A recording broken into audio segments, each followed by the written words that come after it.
نحمده ونصلي على رسوله الكريم أما بعد أعوذ بالله من الشيطان الرجيم بسم الله الرحمن الرحيم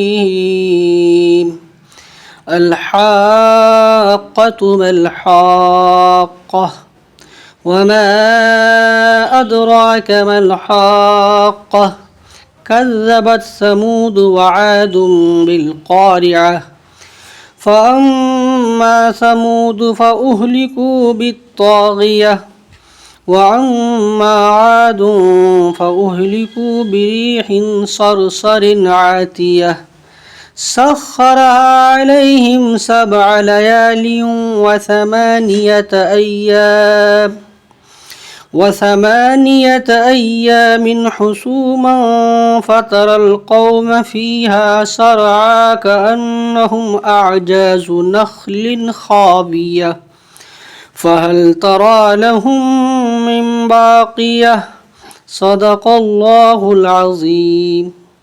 میرے محترم بھائیو، بزرگوں، دوستو، اللہ تبارک و تعالیٰ کا احسان ہے کہ اللہ تعالیٰ نے ہم سب کو ایمان کی دولت سے نوازا ہے۔ یہ سورہ حاقہ ہے۔ اللہ تعالیٰ فرما رہے ہیں وہ حقیقت ہو کر رہے گی۔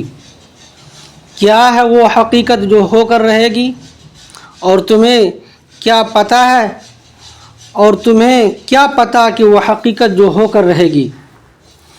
ثمود اور عاد کی قوموں نے اسی جھنجھوڑ ڈالنے والی حقیقت کو جھٹلایا تھا۔ نتیجہ یہ کہ جو ثمود کے لوگ سو غارت کر دیے گئے اچھال کر، اور عاد کے لوگ انہیں ایک ایسی بے قابو طوفانی ہوا سے ہلاک کیا گیا جسے اللہ نے ان پر 7 رات اور 8 دن لگاتار مسلط رکھا۔ چنانچہ تم اگر وہاں ہوتے تو دیکھتے کہ وہ لوگ وہاں کھجور کے کھوکھلے تنوں کی طرح پچھارے ہوئے پڑے تھے۔ اب کیا ان میں سے بچا ہوا نظر آتا ہے؟ اس صورت میں قیامت کے ہولناک واقعات اور پھر وہاں کی کفار و فجار کی سزا اور مومنین و متقین کا جزا کا ذکر ہے۔ قیامت کے نام قرآن کریم میں بہت سے آتے ہیں۔ اسی صورت میں قیامت کو حاقہ کے لفظ سے، پھر قارعہ کے، پھر واقعہ سے تعبیر کیا ہے۔ یہ سب قیامت کے نام ہیں۔ ریح صرصر اس سخت ہوا کو کہا جاتا ہے جو بہت زیادہ سرد بھی ہو۔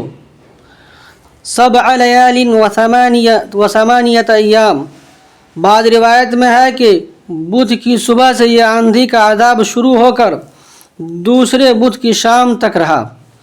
اسی طرح دن 8 ہو گئے اور راتیں 7 آئیں۔ قوم عاد عربوں کی ابتدائی نسل کی ایک قوم تھی جو حضرت عیسیٰ علیہ السلام سے کم از کم 2000 سال پہلے یمن کے علاقے حضرموت کے آس پاس آباد تھی۔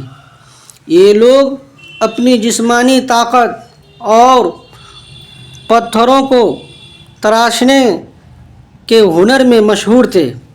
رفتہ رفتہ انہوں نے بت بنا کر ان کی پوجا شروع کر دی اور اپنی طاقت کی گھمنڈ میں مبتلا ہو گئے۔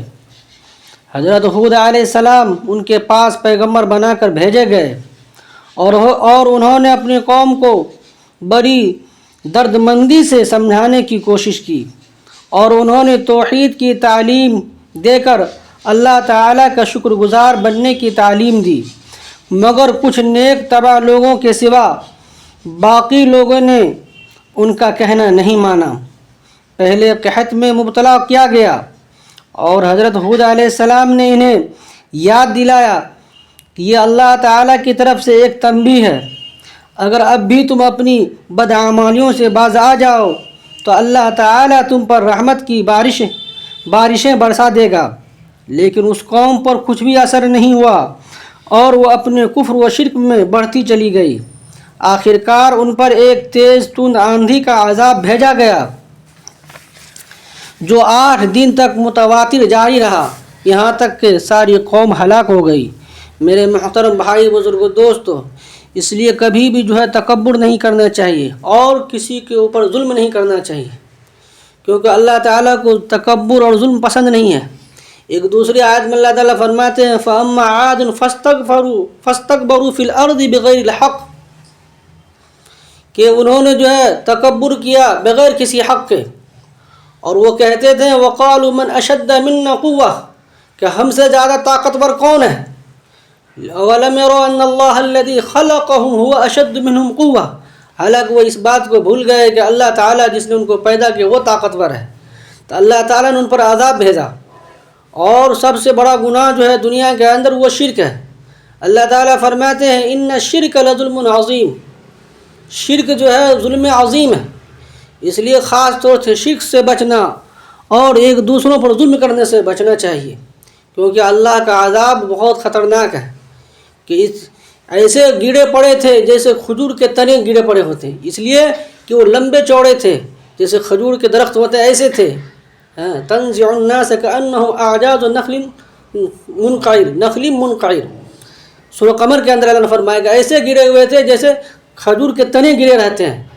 تو میرے بھائی بزرگوں دوستو، سب سے بڑا طاقتور کون ہے؟ اللہ تعالیٰ ہے، ان سے زیادہ کون ہو سکتا ہے؟ اور اللہ تعالیٰ جس کو چاہے اپنی عذاب میں پکڑ کر سکتے ہیں، اس لیے ہر وقت ڈرنے کا مقام ہے کہ اللہ سے ڈر کر جو ہم سب کو زندگی گزارنا چاہیے، کسی پر ظلم نہیں کرنا چاہیے، بلکہ اللہ کے حکموں کے مطابق رسول اللہ صلی اللہ علیہ وسلم کے جو پاکیزہ طریقے ہیں اس طریقے کو اپنا کر اپنی زندگی کو گزارنا چاہیے، تاکہ اللہ تعالیٰ اس مختصر سی زندگی میں ہمیں خوشحال رکھیں، اور ہمیشہ کی، اور جب یہاں سے ہم جائیں تو ہمیشہ کی کامیابی سے ہم سب کو سرفراز فرمائیں۔ کہنے سننے سے زیادہ اللہ تعالیٰ ہم سب کو عمل کرنے کی توفیق نصیب فرمائے۔ وآخر دعوانا ان الحمد للہ رب العالمین۔